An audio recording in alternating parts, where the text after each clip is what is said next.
Okay, so I just want to give you an update in relation to the incident last night here on Darcel Avenue. So all victims are in stable condition and they're being treated for their injuries in hospital. One of the victims has been released, and that is one of the 17-year-olds.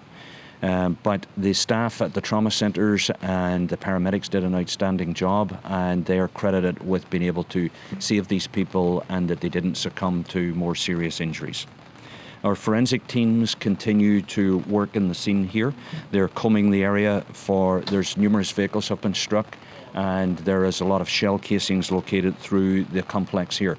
We've had to make special arrangements for the number of vehicles that have been struck with gunfire, so that they can be stored and properly protected until we can get for a proper investigative analysis completed on them.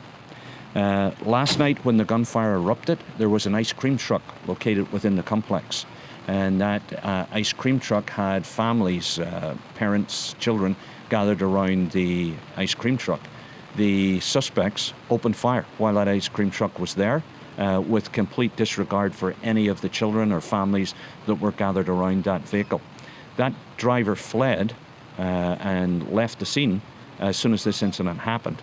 So we're actually appealing for that driver to come forward. Please contact our Homicide Bureau or else contact Crime Stoppers. We will be able to identify that truck eventually, but it would make it much easier for the investigators if they would just contact us and come in and we can conduct an interview and get it cleared up at this stage. Our officers have seized copious amounts of video footage, and we have brought in extra staff to start combing through that video footage, but we're also encouraging the public to still continue to provide us videos. If you've got any dash cams or if you saw anything, please contact our Homicide Bureau or contact Crime Stoppers. So our thoughts and prayers go out to the deceased family and also to the families and those that were injured last night. The young man that succumbed to his injuries last night and passed away is actually an innocent victim.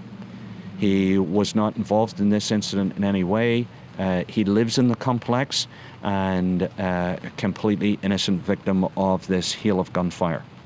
The deceased family have been notified, but they have asked for privacy at this time, and we're not prepared to release his identity at this time. From our initial investigation, we've established there is at least a minimum of 7 shooters involved in this incident. So they come into the building, they're armed with weapons. We can see that they're semi-automatic weapons. They are dressed in dark clothing. Some of them are concealing their identity with balaclavas.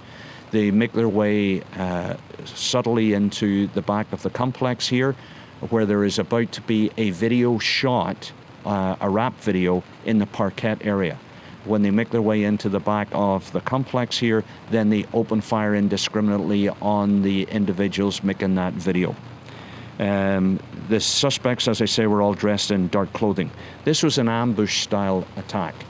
They came in here and they knew exactly who they were looking for, but did complete disregard for any of the innocent people or the residents who live here, and they just opened fire indiscriminately, firing multiple shots. I want to talk about a rap video that our investigators have been able to locate. There is a rap video out there that was shot earlier. We don't know what date it was shot on, but it was released last week in this particular complex. And the intended targets last night of this shooting were back here last night shooting another video in the parquet area when this incident happened. I also can tell you that from the 7 shooters, so far we've recovered more than 100 shell casings from the complex here, and that is still growing. So our forensic teams are going through this very methodically, and we have special search teams in here looking for those shell casings. And so over 100 rounds is a lot of firepower that has been used in this complex. And then finally, again, I just want to reiterate that this was a targeted attack on the group that were shooting or about to shoot the video, and that public safety still remains a priority for Peel Regional Police in this area. This is generally a safe area.